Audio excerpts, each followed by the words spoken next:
36 लोगों को मौत की नींद सुला देने वाले मरचुला बस हादसे की जिम्मेदारी हर हाल में तय होनी चाहिए।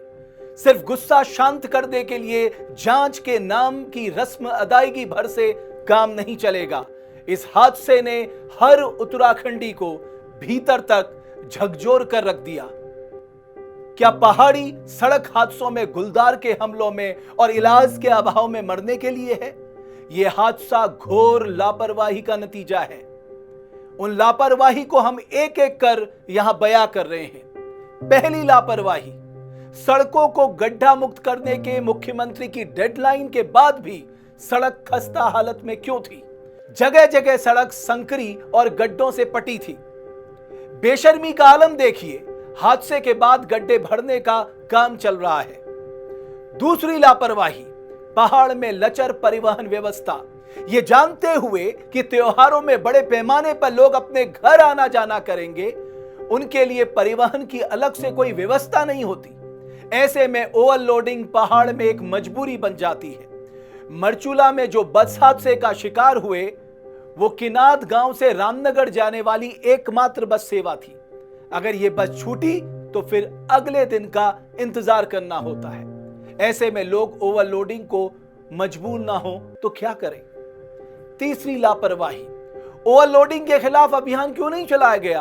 आरटीओ पुलिस की क्या कोई जिम्मेदारी नहीं? 2 जिलों से होकर गुजरने वाले वाहनों को रास्ते में क्या कोई चेक नहीं करता? चौथी लापरवाही, पहाड़ी रास्तों में क्रैश बैरियर का ना होना। आप सोचिए, बजट होने के बावजूद पहाड़ के अधिकतर मार्गों पर क्रैश बैरियर नहीं लगाए गए, और जो लगाए भी गए हैं वो महज खाना पूर्ति है। मसलन तय मानकों के मुताबिक ये नहीं बनाए जाते। सरकार चाहे तो इसकी जांच करा ले, दूध का दूध पानी का पानी हो जाएगा, यानी क्रैश बैरियर की पोल खुल जाएगी। पांचवी लापरवाही, पहाड़ में परिवहन जीएमयू और केएमयू के भरोसे है, लेकिन सरकार इनकी कितनी सुध लेती है और कितनी निगरानी रखती है, यह किसी से छिपा नहीं है। लाखों किलोमीटर चल चुकी जर्जर बसें बिना फिटनेस के सड़कों पर दौड़ रही हैं। लोगों की जान से खिलवाड़ हो रहा है, इसकी जिम्मेदारी कौन लेगा? छठी लापरवाही, खस्ताहाल स्वास्थ्य व्यवस्था। रामनगर, गढ़वाल और कुमाऊं के कई विकास खंडों मसलन नैनी डांडा, बीरों खाल, धूमाकोट, रिखड़ी खाल, बेताल घाट, सल्ट, भिकियासेन, कोटाबाग का केंद्र बिंदु है। ताजुब देखिए, यहां का संयुक्त अस्पताल पीपीपी मोड पर चल रहा है। इस अस्पताल में आईसीयू, ट्रॉमा सेंटर जैसी कोई सुविधा नहीं है। आए दिन सड़क हादसों के बाद यह महज रेफरल सेंटर बनकर रह जाता है। सातवीं लापरवाही, जांच के नाम पर लीपापोती। आपको याद होगा, धूमाकोट में 2018 में बस हादसे में 48 लोगों ने जान गंवाई थी। तब भी एक ऐसी ही जांच हुई थी। उस जांच से हमने क्या सबक सीखा? मैजिस्ट्रियल जांच एक सेट फॉर्मेट में होती है, जिसका क्या होता है किसी को कुछ नहीं पता। इस मामले में प्रशासनिक लापरवाही सबसे ज्यादा जिम्मेदार है।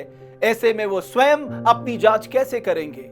ऐसे में एग्जीक्यूटिव मैजिस्ट्रेट की बजाय जुडिशियल मैजिस्ट्रेट से जांच क्यों नहीं कराई गई? भले ही इसमें समय लगे, लेकिन जांच हर पहलू को ध्यान में रखकर होनी चाहिए।